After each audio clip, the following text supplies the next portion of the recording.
Sumainyo ang kapayapaan ng ating Ama sa pamamagitan ng Panginoong Hesukristo. At nawa ang kanyang kalakasan ay sumainyo sa pamamagitan ng banal na Espiritu.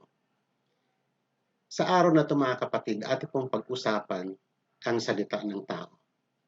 Alam niyo po ba mga kapatid na isa sa mabigat na problema ng ating lipunan sa buong daigdig is because we talk too much. Salita tayo ng salita. At ito mga kapatid ang nagdudulot ng malaking kaguluhan dito po. Hindi lamang po sa isang lokal na bayan, kundi ganun din sa buong bansa at sa buong daigdig. Sa social media at sa lahat ng dako, ang tao ay laging nagsasalita. Kaya nga, the more we talk, the more we sin. Habang tayo ay nagsasalita, ay lalong nakikita yung ating ignorance. Sapagkat marami tayo mga sinasabi na mga walang kabuluhan, mga discussions na meaningless, mga unhealthy opinions na nakikita natin yan sa mga social medias, mga worthless talks, babbling words, idle words, at marami pang iba. Salita ng salita ang mga tao at nakikita ang kanyang kamangmangan at nakikita ang kanyang pagyayabang sa pamamagitan ng kanyang mga salita. Hindi niyo po ba alam ang ating labi ay para itong indicator ng isang puso na restless. Kaya kung tayo ay salita ng salita, ito po ay isang malinaw na indikasyon na ang puso natin ay pagod na pagod. Sa ating mga pagsasalita ay nababanaag at nakikita na yung ating pagiging self-reliant na para bang kayang-kaya nating solusyonan ang problema ng daigdig sa pamamagitan ng ating mga salita, mga komentaryo, na wala namang kabuluhan at wala namang maitutulong at may dudulot na mabuti. Kaya nga mga kapatid, tama yung sabi ng Proverbs, chapter 10, verse 19. When there are many words, transgression is unavoidable. But he who restrains his lips is wise. Yan po ang kapahayagan at testimonyo ng Panginoon ayon sa kanyang mga salita. Habang ang tao, ang buong daigdig, salita ng salita, kahit ito sa Congress, kahit sa Senate, at saan pa mang lugar o area ng ito man na school o ano pa mang mga kumpanya, pag tayo ay salita ng salita at hindi natin inuunawa ang ating mga sinasabi, hindi maiiwasan ang magkasala. Kaya nga, dito natin makikita kung bakit ganito kagulo ang ating daigdig. Chaos everywhere dahil sa mga salita ng salita, mga bagay na walang katuturan, sinasabi natin at nagmumultiply yung ating kasalanan at nagmumultiply din ang ating trouble. Amen. Pero ang matuwid mga kapatid ay iba na ang kanyang kalalagayan. Ang sabi po sa may Proverbs 10 na binasa natin, verse 19, but he who restrains his lips is wise. Nakikita mga kapatid, yung dunong kapag alam mo na pigilan ang iyong salita, alam mo na maglagay ng strainer or alam mong i-restrain or piliin yung mga words na bibitawan mo. Alam nyo ba mga kapatid, tayo bilang mga hinirang ng Panginoon, tayo ay nilinisan na ng mga salita ng Panginoon. Niredeem na tayo ng Panginoon. Kaya nga pati yung ating mga salita ay nahugasan na rin. Bagamat madalas nagpe-fail pa rin tayo mga kapatid sa ating mga labi dahil nakasanayan natin to sa mahabang panahon. Pero mga kapatid, tayo ay nagiging conscious na, nagiging aware at tayo ay naiililid sa repentance. Dahil alam na nating mag-admit ng ating mga pagkakamali. Sa marami nating mga salita, alam nating nagkakasala tayo. Alam natin na hindi nalulugod ng Panginoon. Kaya nga, dahil na rin sa tulong ng banal na Espiritu at tayo ay tinutulungan sa ating mga kahinaan, ginagabayan tayo ng banal na Espiritu sa mga panahon na tayo nagkakamali at natututo tayo mga kapatid at lalo tayo nagiging maingat sa ating mga salita. Kaya nga, habang tayo ay lumalago sa Panginoon, habang tayo ay nagmamature, ay lalo nating natututunang i-restrain yung ating mga labi. Naglalagay na tayo ng bridle upang masala yung mga salita na ating mga binibitawan. Sapagkat dati, once upon a time, ganito rin tayo. Salita tayo ng salita at nakikita sa ating mga salita yung ating kamangmangan at yung ating kahubaran. Sabi nga po mga kapatid, no, dito po sa mga talata na akin po nababasahin, ay makikita po natin yung pagkakaiba nung labi o yung salita ng isang matuwid at saka yung salita ng taong wala pa sa Panginoon. Gaya po ng sinasabi sa may Proverbs 10 verse 11, "The mouth of the righteous is a fountain of life." So, yung bibig ng isang matuwid dahil siya ay nalinisan ng Panginoon, siya ay naligtas na, at siya ay naturuan na ng salita ng Panginoon, lumalabas yung sa kanyang bibig yung mga bagay na may buhay, mga bagay na may pakinabang, mga bagay na may kabuluhan. Amen. But the mouth of the wicked conceals violence. Totoo po yan. Ang wicked dahil hindi siya restrained ng Holy Spirit, kung ano-ano ang kanyang nasasabi, kaya punong-puno ng violence ang kanyang mga salita. Pagmumura, panglalait, at marami pang iba. Proverbs chapter 10 verse 13. On the lips of the discerning, wisdom is found. Kaya nga po mga kapatid, dahil nga sa tayo ay natuturuan tayo ng Panginoong Hesus, nakakitaan tayo ng dunong sa bawat salita na ating inuusal. Pero, ang mga tao na kulang sa kaalaman, sila dahil hindi nila alam i-restrain yung kanilang mga labi, sila yung mga madalas mapahamak. Kaya nga sabi po rito, but a rod is for the back of him who lacks understanding. Pangatlo, sa may verse 14 ng chapter 10, wise men store up knowledge, but the mouth of the foolish ruins is at hand. So, yung tao na nakakilala at natuturuan ng salita ng Diyos ay lalo siyang nag-i-store ng wisdom and knowledge and understanding, discernment.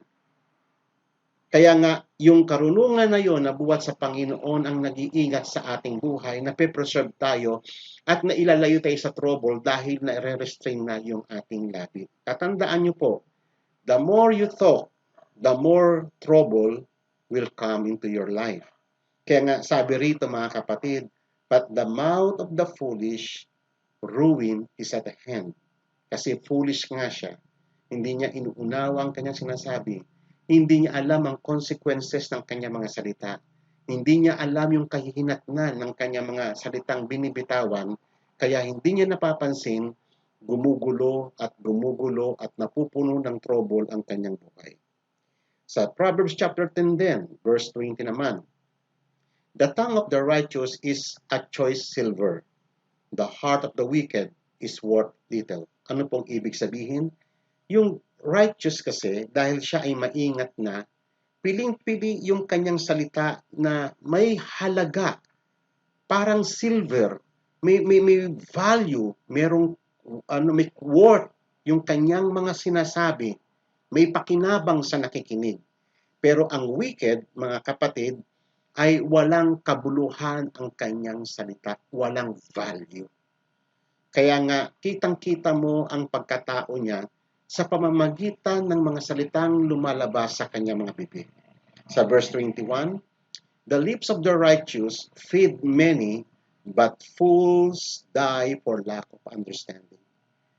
Yung matuwid, dahil siya ay natuturuan na ng salita ng Panginoon, dahil siya ay nahugasan na ng salita ng Panginoon, at ang kanyang puso ay punong-puno ng salita ng Panginoon, kung ano yung laman niya, yun ang lumalabas sa kanyang mga bibig. Kaya punong-puno siya ng karunungan, kapakinabangan, at maraming tao ang natutulungan. Maraming tao ang nabibigay niya ng mabubuting mga counsel. Maraming tao ang naiaakay niya sa kabutihan dahil sa kanyang salitang nalinisan ng Panginoon. Pero ang mangmang, ikamamatay niya ang kawalan ng kaalaman, ang kanyang kamangmangan. Amen. So tatandaan po natin mga kapatid. Kaya tatandaan po natin kung papaano tayo nilinisan ng Panginoon. Gaya ng sinabi niya sa John chapter 15 verse 3, you are already clean because of the word I have spoken to you. Amen. Purihin ang Panginoon. At kitang-kita naman po natin mga kapatid. Kaya nga tayo mga kapatid, kung tayo po ay nagsasalita at nare-realize natin na tayo nagkakamali, we come into repentance. Nare-realize natin na, uy, mali, nagkasala ako, na-offend ko ang Panginoon. Lord, sorry, I repent. Amen. Kaya, na-improve natin yung ating buhay. Sa sunod, nagiging maingat tayo mga kapatid. Bagamat tayo ay struggle natin sa ating fallen nature, madalas pa rin tayo magkamali, pero ang Panginoon nilinisan na po tayo. Yan po ang katotohanan tungkol po sa salita ng Panginoon. You are already clean because of my word. At sabi po sa Ephesians chapter 5, verse 25 to 26, that Christ loved the church and gave himself up for her to make her holy, cleansing her by the washing with water through the word. Amen. At ito po ay yung paglilinis na ginawa ng Panginoon sa atin, ang tawag po rito ay sanctification. Kaya nga, ibinigay ang banal na Espiritu upang tulungan tayo sa kahinaan natin, upang patuloy tayong malinisan ang ating isip, ang ating puso, so that kung ano man yung lumabas na mga salita rito, at ito ang ating puso at ang ating isipan ay napuno ng Word of God, yun din ang lumalabas sa atin. Restrained lips, mga words na may buhay, mga words na may dunong. At ito po ay naging possible lamang because of the works of God in our lives. Salamat sa Panginoong Hesukristo sa kanyang ginawa sa atin. Salamat sa banal na Espiritu na tumutulong sa ating kahinaan. At salamat sa dakilang Ama na siyang nagkaloob ng mabubuting bagay na ito para sa ating lahat. Tayo pong lahat ay dumako sa pananalangin. Ama, nagpapasalamat po kami sa kahanga-hanga mong gawa sa aming buhay. Kami nilinisan mo, kami ay pinabanal mo, ginawa mo kaming sakdal, hindi dahil sa kami mga matuwid, sa katotohanan, Ama, kami mga makasalanan. Kami ay mga taong kinahabagan mo at binigyan mo ng pag-asa na mabago ang buhay dahil sa iyong masaganang habag.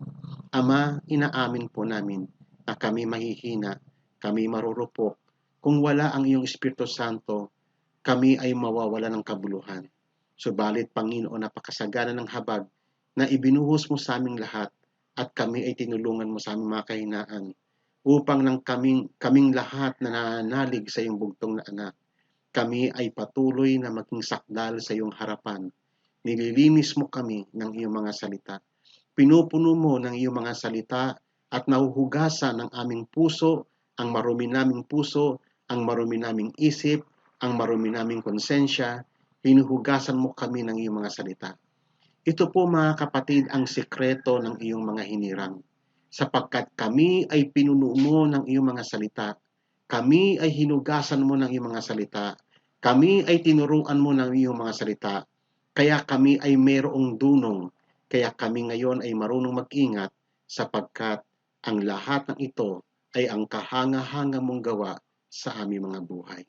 Nawa, Panginoon, abutin mo ang iyong mga anak sa lahat ng panahon, sa lahat ng sitwasyon, lalo na kung kami ay nalalagay sa mga bingit na alanganin, kung kami ay nakapagsasalita ng mga bagay na walang kabuluhan, mga salita, Panginoon, na walang saysay, at kung kami ay nakakasakit, patawarin po kami, Panginoon. Nawa, maging mapili ang bawat salita na bibitawan namin, mga bagay na may buhay, mga bagay na may dunong. Sambahin ka, Ama, at pagpalain mo nawa ang iyong mga anak sa pamamagitan ng maikling mensaheng ito, nawa ang iyong mga salita ay patuloy na maghari sa aming puso't isipan. Ito po ang aming dalangin, Ama, sa pangalan ni Jesus. Amen.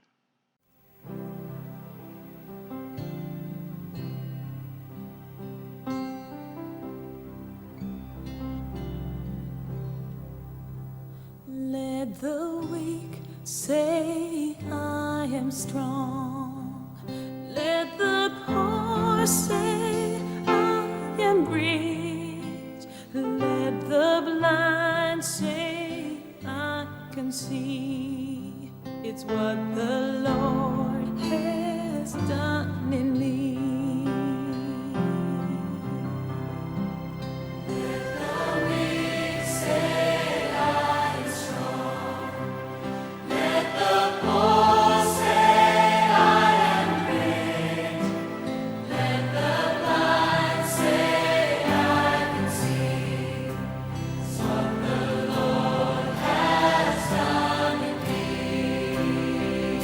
Now let's all sing. Hosanna, Hosanna to the Lamb that was slain. Hosanna, Hosanna, Jesus died and rose again. Hosanna, Hosanna to the Lamb that was slain. Hosanna, Hosanna, Jesus died and rose again. To the river.